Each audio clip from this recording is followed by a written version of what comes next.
అదే విధంగా మళ్ళోసారి చెప్తున్న పవర్ విషయంలో ఇన్ని అబద్ధాలు మాట్లాడదు కేసీఆర్. నువ్వు రాష్ట్రంలో అన్ని రంగాలకి అన్ని సెక్టార్స్ కి 24 గంటలు కరెంట్ ఇస్తున్నాము. ఎక్కడా ఒక్క నిమిషం కూడా కరెంటు లోటు లేదు. కొద్దిగా వెనక్కి పోతే గోదావరి నదీ జలాల మీద మాట్లాడే అర్హత ఉందా నీకు?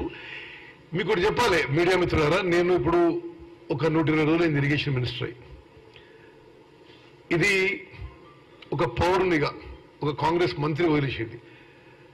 నేను అర్థం చేసుకుందంటే కేసీఆర్ అంత అసలు అవగాహన లేక నాలెడ్జ్ లేక కళ్ళు నెత్తికెక్కి ఒక పొగరబోతు వ్యక్తిని ఇంకోటి చూడలే.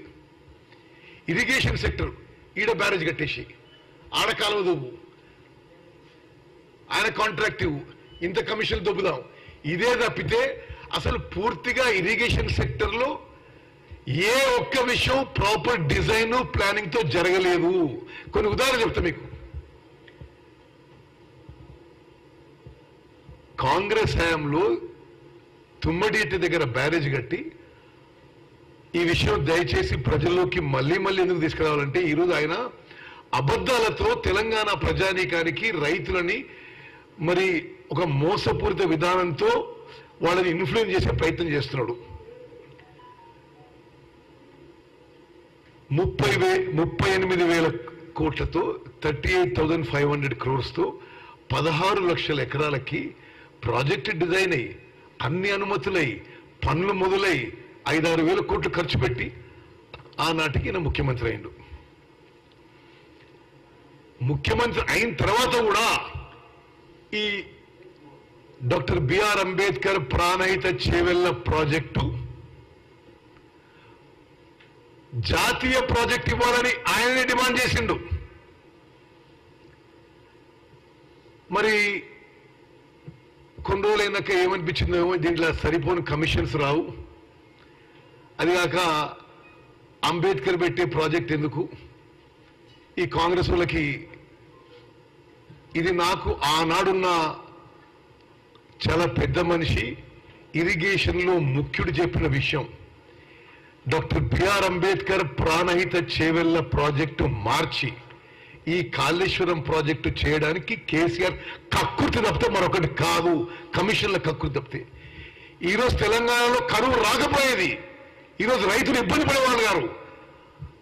ఆనాడు మొదలుపెట్టిన పనులు తుమ్మడిహట్టి ప్రాణహిత చేవెళ్ల ప్రాజెక్ట్ చేసుంటే తాగునీకి ప్రాబ్లం లేదు, ఆ 16 లక్షల ఎకరాలకు నీళ్లు వచ్చేవి, ఉత్తర తెలంగాణ నార్త్ తెలంగాణ సస్యశ్యామలయ్యేది. మీ కకృతి కోసం, మీ కమిషన్ల కకృతి కోసం, మీ కాంట్రాక్టర్ల దోస్తుల కోసం ప్రాజెక్ట్ని 2 పెంచిండ్రు. అదే ఆయకట్టుకి 80,000 కోట్లు. ఇది నేను గతంలో చెప్పినా మళ్ళీ చెప్తున్నా మీకు. సిడబ్ల్యూసి 80,000 కోట్లకు అనుమతి ఇచ్చింది. 80,000 కోట్లకి అనుమతిస్తే ఇప్పటికే 94,000 కోట్లు ఖర్చు పెట్టిండ్రు. ఎవడబ్బసమ్మని నీ జాగీరా ఇది? నీ ఇంటి నుంచి ఖర్చు పెట్టావా? మమ్మల్ని, ఈ తెలంగాణ ప్రజానీకానికి వాళ్ళ పిల్లల్ని తాకట్టు పెట్టి హై కాస్ట్ లోన్స్ తీసుకొచ్చి 94,000 కోట్లు ఖర్చు పెట్టారు. ఎంత దానికి మొత్తం కొత్త ఆయకట్టు 90,000 ఎకరాలు. ఇంకోటి, ఇప్పుడు దానికి పూర్తి చేయడానికి 2 ఏళ్ల క్రితం CAG control auditor general of India అంచనా పేరు ప్రకారం 2 ఏళ్ల క్రితం ఇప్పుడు 1,27,000 కోట్లు అవుతుంది. అసలు పూర్తి వరకు ఎంత కావచ్చు? 1,50,000 కోట్లు కావచ్చు. మరి ఎవడబ్బసొమ్మని నువ్వు ఆ ప్రాణహిత చేవెళ్ల ప్రాజెక్టు మార్చేసి దీన్ని చేసినావు? నీ కమిషన్లు కొరకు కాకుంటే మనకు ఏ కారణం ఉంది? ఈరోజు ఈ కరువు వచ్చేదా? ఈరోజు రైతుల పంటలు ఎండిపోయా? పూర్తిగా నువ్వే కారణం అని చెప్పి మనం చేస్తాను.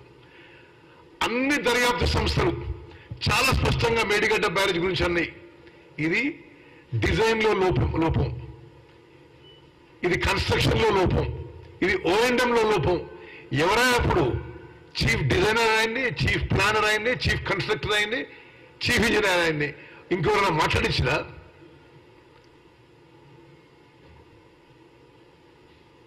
ఒళ్ళంతా పొగరుతో నిండిపోయి కళ్ళు నెత్తికెక్కి ఒక ముఖ్యమంత్రిగా అడ్డగోలుగా ప్రవర్తిస్తే ఈరోజు జనం నిన్ను బొంద పెడితే 104 ఎమ్మెల్యేల నుంచి 39 పడ్డారు.